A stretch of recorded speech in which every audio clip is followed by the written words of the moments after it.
Hello. Y'all might know me as Harriet Tubman, but I'm going to tell you some things about me you just might not know.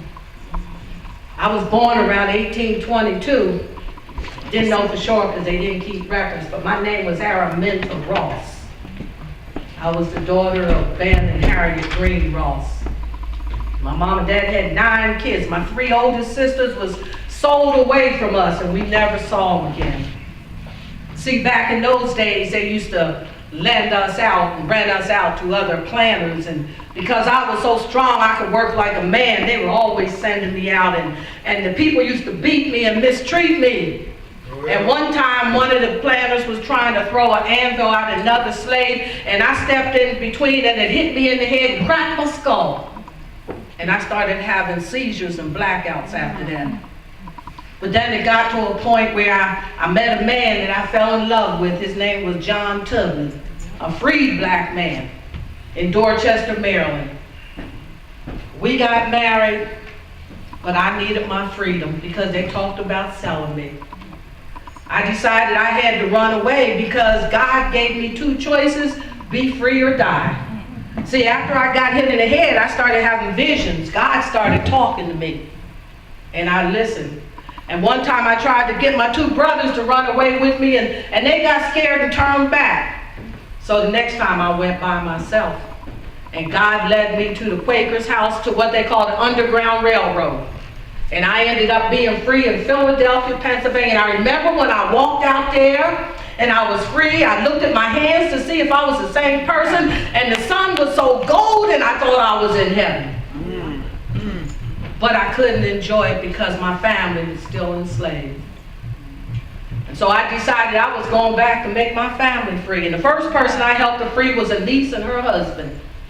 And I encouraged them to come with me, and we escaped in 1849, and I got them to Philadelphia. But then in 1850, something happened called the Fugitive Slave Act, which meant if you were going to be free, even in Pennsylvania, New York, they could still sell you back to slavery. So now I had to get my passengers on my railroad to Canada.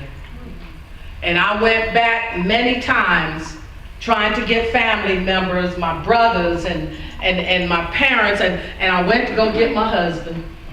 But he had married another woman and he was free. He said he didn't want to go nowhere. But guess what? There was 8 other people standing by that wanted their freedom. And as we were going through the woods, I always carried a gun with me. I told him this. When you come with me, you got 2 choices. You're going to be free or you're going to die. If you hear the dogs barking, keep going. You see lights in the woods, you keep on going. You hear voices, you keep going. In order to be free, you can't stop. You got to keep on going. And we got him into Canada. And then the war, the last people I got out was my mama and my daddy. And said we moved to Auburn, New York.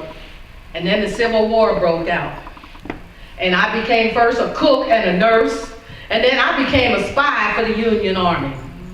And I was the first woman to lead an attack on a fort, Cmbc Ferry, where we freed 700 slaves. Over 1,000 slaves. I could have freed 1,000 more if they had just realized they were slaves.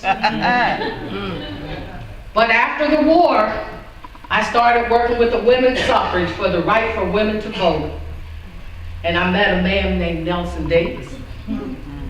Now I was 47, he was 25. We loved each other, and we got married, and we lasted 19 years until he died of tuberculosis. And as I got older, I ended up in a home that I had actually helped build called the Harriet Tubman Home for Elderly Indigenous African Americans. And I actually died in 1913. But here's the thing. In 2020, you're going to see my picture on the $20 bill.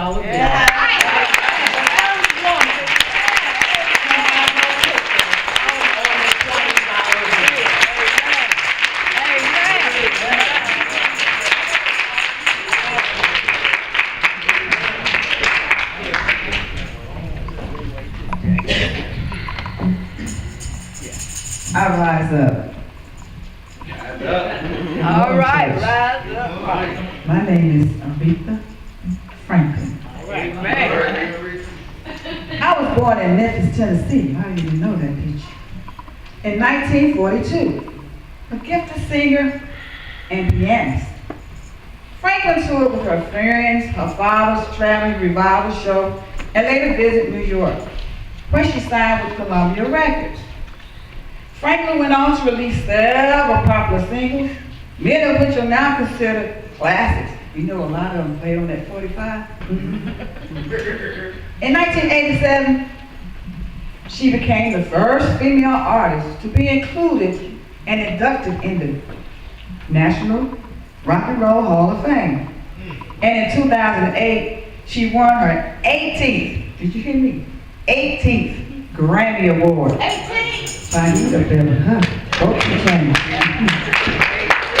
Making her one of the most honored artists in Grammy history, known to others as the Queen of Soul. And I will do a portion of one of her favorite songs. All right, go on, Jack, go on, Jack. Precious Lord, take my hand, lead me on,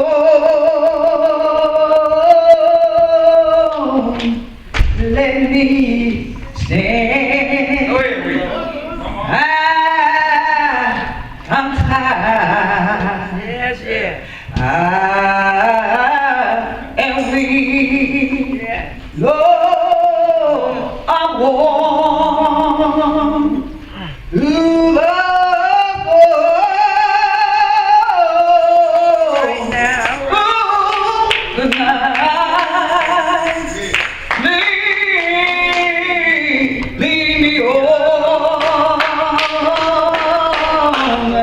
to the light.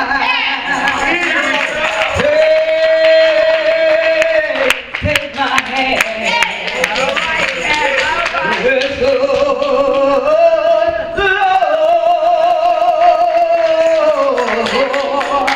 and lead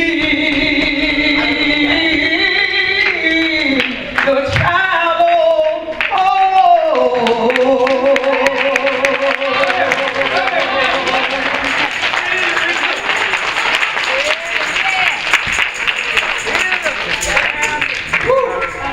Hello everybody, my name is Cynthia Wesley. I was born in Birmingham, Alabama on April 30th, 1949. I was one of the 4 young victims of the 1963 church bombing that forced public attention on racial violence in the South. I attended the 16th Street Baptist Church with my adopted parents, Claudine and Guntra Wesley. On the morning of Sunday, September 15, 1963, I was in the church basement room with a group of other children. At 10:22 a.m., a bomb exploded under the steps of the church.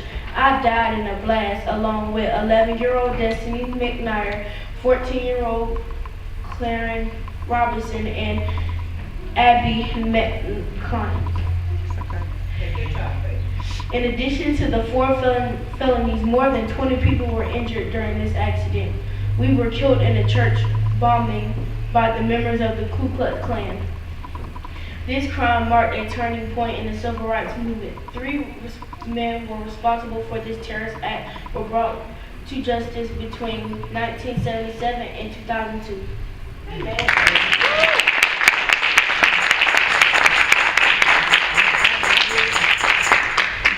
Amen. Amen.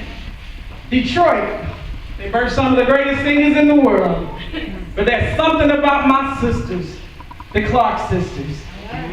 Jackie, Twinkie, myself, Dorinda, and Cameron.